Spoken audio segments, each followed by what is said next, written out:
Good day, Car View Buddies! So my name is Zara L. Franco. And I'm Darlene T. Paredes, and for today's video, we are here at Philippine International Motor Show na matatagpuan dito sa World Trade Center. Particularly, nandito kami sa booth ng sentro na makikita nyo sa Automotive Aftermarket Hall. Just like we said before, guys, itutour namin kayo dito sa sentro. So yung mga bagong products, makikita nyo agad. And yun nga, sa mga Car View Buddies natin dyan na business-minded, baka ito na yung hinahanap nyo. True! So ano pang hinihintay natin? Tara!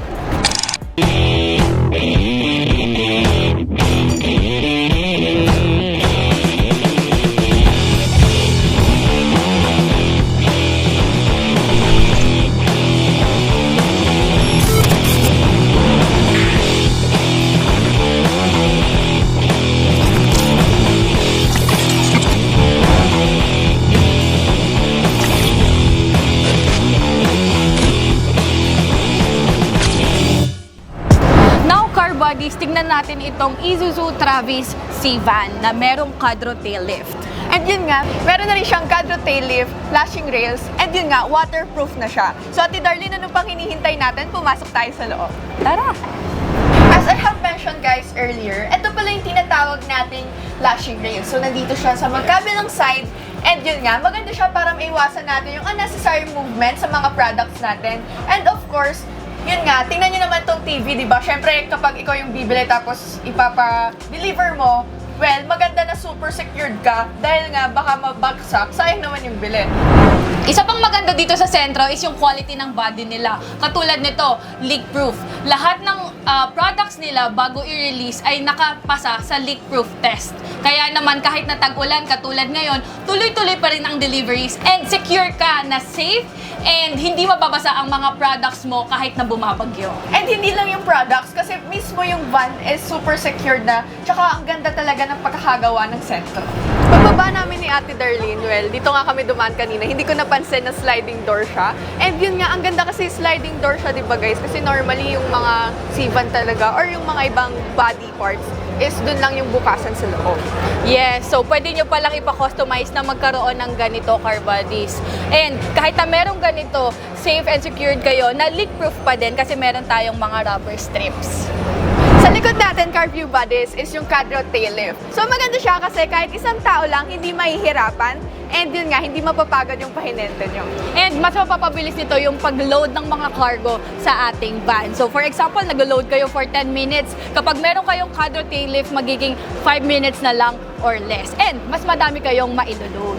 And napakaganda nga nun gawa, napaka-thoughtful talaga ng sentro. Gawa nga, kaya nang in 5 minutes and isang tao pa, makakatipid ka pa doon. True. And may tinatawag din pala silang power pack system. So sufficient power na yon para mas safe and secure yung lifting and lowering dito sa ating cargo. And yun pa, may additional pa tayong maganda dito sa sentro dahil yung controls natin dito, pwede siyang matanggal. And isa pa, aluminum siya. So sigurado na matibay, hindi nangangalawang at magaan. So yung ating hydraulic lift ay hindi mahihirapan. And yung payload capacity ng ating quadro lift is 750 kilograms. And Ate Darlene, gawa nga napaka-high-tech talaga ng sentro, kaya nilang mag-deliver ng ganitong klaseng van in just 7 days. Wow, ang bilis nun ha! So check naman natin yung next. Car bodies, kung kanina ay Travis, dito naman tayo sa mini dump truck na nakakabit sa L3. So guys, this is the Mitsubishi L300 na merong mini C-dump. And according pala sa sentro guys, ang payload capacity nito is 1 ton. Kung itutumbas naman natin siya sa kilo ng bigas, 20 times 50 kilograms of rice. So perfect yung ganitong body guys for relief and rescue operations. Lalo na sa setting natin dito sa Pilipinas, palaging bumabagyo. And yun nga, dahil open yung likod, pwede siya for farming, mining, waste management, and construction. So kung ano na lang talaga yung need nyo, pwedeng-pwede yan. Yes, and hindi katulad ng malalaking dump truck, dahil nga nakakabit siya sa L300, mas madali siyang imanibura dahil mas maliit siya. Bukod pala sa body guys, meron tayo ditong tipping hoist and Yes. Japanese brand siya. So yung name niya is Shin Maiwa. So alam naman natin na kapag Japanese, good quality talaga.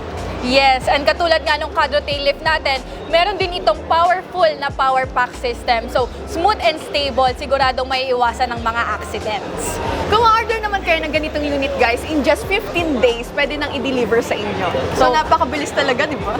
True, napakabilis at napakagaling talaga ng sentro. Tulad ng C-Van, itong ating mini C-Dump is pwede ding ma-customize. Katulad itong nasa likod, kung makikita nyo, merong mga seats. So, perfect siya kung meron kayong mga rescue operation, merong mauupuan. And hindi lang yun yung pwede nyong i-add-on. Depende talaga sa pangangailangan nyo. Tama ka dyan, Ate Darlene. And if ever naman na hindi tao yung uupo, kagaya ng mga waste management, pwede natin siya i-fold kasi foldable yung upuan niya. So, yun lang naman yung dito. Pero di ba napakasulit and napakarami niya na talagang pwedeng gawin. It's very flexible para sa ating mga car bodies. So, tara, punta tayo sa kabila. Car bodies, ito namang nasa likuran namin is the resort for Suzuki Carry. This is you talaga, Ate Darlene, kasi tinan mo, commercial vehicle na may van body. And dahil nga yung ating Suzuki Carry is maliit, meron itong roof rack para sa ating mga luggages. So stainless yan. So siguradong matibay and secure yung ating mga gamit. So ano pang iniintay natin? Tara, try natin uupo dun sa loob. Tara! Ayan, Carview Buddies, nandito na kami sa loob. And yun nga, napaka-spacious talaga dito. And isa pa sa nagustuhan ko dito is yung pwede tayo magharapan. So if ever, di ba, may chasers, kitang-kita mo agad yung kausap mo. And yun nga, dito sa likod na to, 12 persons ang pwede umupo. Tapos plus 2 dun sa ating loob. And yung mga seats natin guys, ang lambot, so very comfortable. Basta gawa talaga ng sentro, maganda. So beside that guys, meron tayo dito mga safety railings para if ever na, yun nga, mabilis yung patakbo, yung sakto lang, well, may makakapitan tayo. So for safety precautions na din. Yes, and open air yung design niya. So perfect to kapag nagne-nature trip kayo, sightseeing kayo, ganyan. O kaya kapag politiko kayo, kaway-kaway kayo.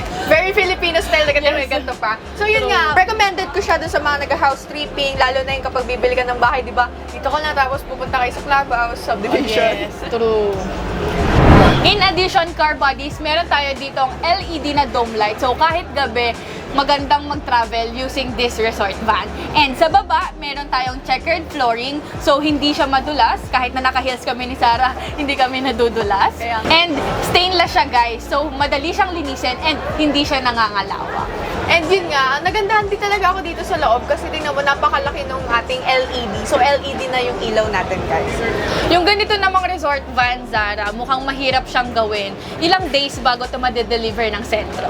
Kung alam mo lang, Ate Darlene, ako rin nabigla kasi in just 30 days kaya na gawin to ng sentro. So napaka-good quality talaga guys ng sentro. So maaasahan natin siya. So if ever na gusto nyong bumili nito, kontakin nyo na lang sila. So that's it for this resort van. Baba na tayo, Sarah. Let's go!